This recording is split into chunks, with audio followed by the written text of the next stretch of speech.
ಇದು ಬಂದ್ಬಿಟ್ಟು ಶುಕ್ರವಾರದ ಮಾರ್ನಿಂಗ್ ಮಿನಿ ವ್ಲಾಗ್ ಆಗಿರುತ್ತೆ. ಹಾಯ್ ಎಲ್ಲೋ ಎಲ್ಲ ನನ್ನ ಪ್ರೀತಿಯ ಕನ್ನಡಿಗ ಜನತೆಗೆ. ನಮಗೆ ಶುಕ್ರವಾರ ಅಂದ್ರೇ ಸ್ವಲ್ಪ ಸ್ಪೆಷಲ್ ಅಲ್ವಾ, ಹಾಗಾಗಿ ಬೆಳಿಗ್ಗೆನೇ ಬೇಗ ಎದ್ದು ಎಲ್ಲ ಕೆಲಸ ಮುಗಿಸ್ಕೊಂಡು ಪೂಜೆನ ಮಾಡ್ಕೋತಾ ಇದ್ದೀನಿ. ನಾಳೆ ಶನಿವಾರ ಆಗಿರುತ್ತಲ್ವ, ನಾಳೆಯಿಂದ ನಮಗೆ ಶನಿವಾರಗಳು ಶುರು ಆಗುತ್ತೆ. ಹಾಗಾಗಿ ಗುರುವಾರನೇ ಎಲ್ಲ ಕ್ಲೀನ್ ಮಾಡಿ ಇಟ್ಟಿದ್ದೆ, ಆಮೇಲೆ ಕಷ್ಟ ಆಗಿಬಿಡತ್ತೆ ಅಂತಂದ್ಬಿಟ್ಟು ಇನ್ನು ಇವತ್ತು ಬೆಳಗ್ಗೆ ಎದ್ದು ಎಲ್ಲ ಕೆಲಸನೂ ಮುಗಿಸ್ಕೊಂಡು ಇನ್ನು ದೇವರಿಗೆ ಪೂಜೆನ ಮಾಡ್ಕೋತಾ ಇದ್ದೀನಿ.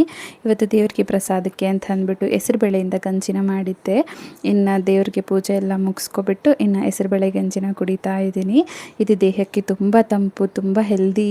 ನಮಗೆ ಎಕ್ಸಸ್ ಹೀಟ್ ಆಗಿಬಿಟ್ಟಾಗ ಇದನ್ನು ಕುಡ್ದಿದ್ದೀವಿ ಅಂದರೆ ಫುಲ್ ಕೂಲ್ ಹಾಕ್ಬಿಡ್ತೀವಿ, ತುಂಬ ಚೆನ್ನಾಗಿರುತ್ತೆ. ಸೊ ಗಂಜಿನೂ ಕುಡ್ಕೊಬಿಟ್ಟು ಇವತ್ತು ಬೆಳಗಿನ ತಿಂಡಿಗೆ ಅಂತ ಅಂದ್ಬಿಟ್ಟು ಟೊಮೆಟೊ ಬಾತ್ನ ಮಾಡಿದ್ದೆ. ತುಂಬ ಟೇಸ್ಟಿಯಾಗಿ ಬಂದಿತ್ತು. ಫುಲ್ ವೀಡಿಯೋ ಚಾನಲಲ್ಲಿ ಅಪ್ಲೋಡ್ ಆಗಿದೆ, ಒಂದು ಸಲ ಚೆಕ್ಔಟ್ ಮಾಡಿ. ರೆಸಿಪಿನೂ ಅಲ್ಲಿ ಶೇರ್ ಮಾಡ್ಕೊಂಡಿದ್ದೀನಿ, ಒಂದು ಸಲ ರೆಸಿಪಿನ ಚೆಕ್ಔಟ್ ಮಾಡಿ.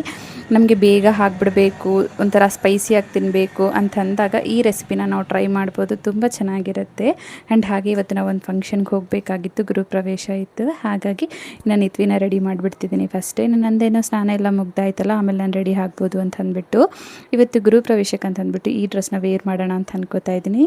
ಇದು ಬಂದುಬಿಟ್ಟು ಚಿಕ್ಕಪೇಟೆಯಲ್ಲಿ ತೊಗೊಂಡಿದ್ದು, ಅರೌಂಡ್ 600 ಆಗಿಬಿದ್ದಿದೆ. ನೋಡಿ ಎಷ್ಟೊಂದು ಚೆನ್ನಾಗಿದೆಯೋ. ಇನ್ನೆಲ್ಲರೂ ರೆಡಿ ಆಗಿಬಿಟ್ಟು ಇನ್ನು ಓಟ್ವಿ. ಇನ್ನು ಮಧ್ಯದಲ್ಲಿ ಏನೋ ತಗೋಬೇಕು ಅಂದರೆ ಅವ್ರನ್ನ ನಿಲ್ಲಿಸಿದ್ರು. ಇನ್ನು ಅವ್ರು ನಿಲ್ಲಿಸಾದ್ಮೇಲೆ ನಮ್ಮ ನಿತ್ವಿ ನನ್ನ ಸೀಟ್ನ ಕಬ್ಜಾ ಮಾಡಿಬಿಟ್ಟಿದ್ದಾರೆ. ನೋಡಿ ಅದು ನಂದು ಅಂದರೆ ಇಲ್ಲ ನಂದು ಅಂತ ಹೇಳ್ತಿದ್ದಾರೆ. ಇನ್ನು ಗೃಹಪ್ರವೇಶ ಹತ್ರ ಬಂದ್ವಿ. ನೋಡಿ ಎಲ್ಲ ಪೂಜೆ ಎಲ್ಲ ನಡೆದಿತ್ತು, ಎಲ್ಲ ಮುಗ್ದೋಗ್ಬಿಟ್ಟಿತ್ತು. ಇನ್ನಲ್ಲೆಲ್ಲ ನೋಡಿಕೊಂಡು ಇನ್ನು ಊಟ ಎಲ್ಲ ಮಾಡ್ಕೊಂಡು ಆದಮೇಲೆ ಇನ್ನು ಹೊರಗಡೆ ಬಂದರೆ ಸಾಕಷ್ಟು ಗಿಡಗಳನ್ನ ನೆಟ್ಕೊಂಡಿದ್ರು, ತುಂಬ ಚೆನ್ನಾಗಿತ್ತು. ನೋಡಿ ಇಲ್ಲಿ ಚೇಪೆಕಾಯಿ ಮರ ಇದೆ. ಚೇಪೆಕಾಯಿ ಮರದಲ್ಲಿ ಚೇಪೆಕಾಯಿ ಓವರಾಗಿ ಹಣ್ಣಾಗ್ಬಿಟ್ಟು ಒಂಥರ ಆಗಿಬಿಟ್ಟಿತ್ತು. ನಾನು ಮುಂಚೆ ನೋಡಿದಾಗ ಏನೋ ಬ್ಯಾಗ್ಸ್ ಹಾಕಿದ್ದಾರೆ ನೋಡು ಅಂತ ಅಂದ್ಕೊಂಡೆ, ಅಂದರೆ ಫ್ರೂಟ್ಸ್ ಏನು ತಿಂದಿರ ಎಲ್ಲ ಬ್ಯಾಗ್ಸ್ನ, ಸೇಫ್ಟಿ ಬ್ಯಾಗ್ಸ್ನ ಹಾಕ್ತಾರಲ್ವ, ನಾನು ಅದನ್ನು ಅಂದ್ಕೊಂಡಿದ್ದೆ. ಬಟ್ ಹತ್ರ ಬಂದು ನೋಡೋಷ್ಟೊತ್ತಿಗೆ ಎಲ್ಲ ಒಂಥರ ಆಗಿಬಿಟ್ಟಿತ್ತು. ಇನ್ನು ಹಾಗೆ ಅಲ್ಲಿ ಕಡಲೆಕಾಯಿನ ಹಾಕಿದ್ರು, ಇನ್ನು ಅದನ್ನು ಕಿತ್ಕೋತಾ ಇದ್ದೀನಿ. ಇನ್ನು ಸ್ವಲ್ಪ ಇದಾಗಬೇಕಾಗಿತ್ತು, ಇನ್ನು ಇನಿಷಿಯಲ್ ಸ್ಟೇಜಲ್ಲಿದೆ. ಇನ್ನು ಸ್ವಲ್ಪ ಹಾಗೆ ಹೋಗೋಣಪ್ಪ, ಇನ್ನು ತುಂಬ ಚೆನ್ನಾಗಿದೆ ಅಂತಂದರು ನನ್ನ ಹಸ್ಬೆಂಡು. ಹಾಗಾಗಿ ಬಂದ್ವಿ. ನೋಡಿ ಗದ್ದೆ ಎಷ್ಟು ಚೆನ್ನಾಗಿದೆಯೋ. ಇವನ್ನ ನೋಡಿ ಎಲ್ಲ ತುಂಬ ದಿನ ಆಗಿಬಿಟ್ಟಿದೆ. ಮುಂಚೆ ಎಲ್ಲರೂ ಮಾಡೋರು, ಇವಾಗ ತುಂಬ ಕಮ್ಮಿ ಆಗಿಬಿಟ್ಟಿದ್ದಾರೆ ಮಾಡೋರು. ಇನ್ನು ಅದನ್ನೆಲ್ಲ ನೋಡಿಕೊಂಡು ನಾನು ನೆಕ್ಸ್ಟ್ ಬಂದುಬಿಟ್ವಿ. ಅಲ್ಲಿ ಸೀತಾಫಲ ಇದ್ದರೆ ಅದನ್ನು ನನ್ನ ಹಸ್ಬೆಂಡ್ ಅದನ್ನು ಕಿತ್ಕೊಟ್ರು.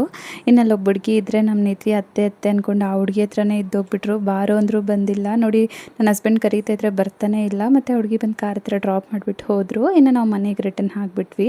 ಇನ್ನು ಸಂಜೆ ತೋಟ ಹತ್ರ ಬಂದ್ವಿ. ಒಂದು ಸಲ ಗಿಡ ನೋಡ್ಕೊಂಡು ಹೋಗೋಣ ಹೇಗಿದೆಯೋ ಅಂತ ಅಂದ್ಬಿಟ್ಟು. ಒಂದು 2-3 ದಿನ ಆಗಿತ್ತು ನಾನು ಬಂದು, ಹಾಗಾಗಿ ಇನ್ನು ಸ್ವಲ್ಪ ದೊಡ್ಡದಾಗಿದೆ, ಪರವಾಗಿಲ್ಲ, ಚೆನ್ನಾಗೇ ಇತ್ತು. ನೆಕ್ಸ್ಟ್ ಇನ್ನೇಗೋ ಸಂಜೆ ಬಂದಿದ್ದೀವಲ್ಲ, ನವಿಲು ನೋಡ್ಕೊಂಡು ಹೋಗೋಣ ಅಂತ ಬಂದ್ವಿ. ಅಲ್ಲಿ ಬರೋಷ್ಟೊತ್ತಿಗೆ ಒಂದು 4-5 ನವಿಲು ಓಡ್ತಾ ಇತ್ತು. ಇನ್ನಲ್ಲಿ ಹಾಗೆ ನವಿಲು ಗರಿ ಬಿದ್ದಿತ್ತು. ಇನ್ನು ಅದನ್ನು ತಗೊಂಡು ಮನೆಗೆ ಬಂದುಬಿಟ್ವಿ. ಫುಲ್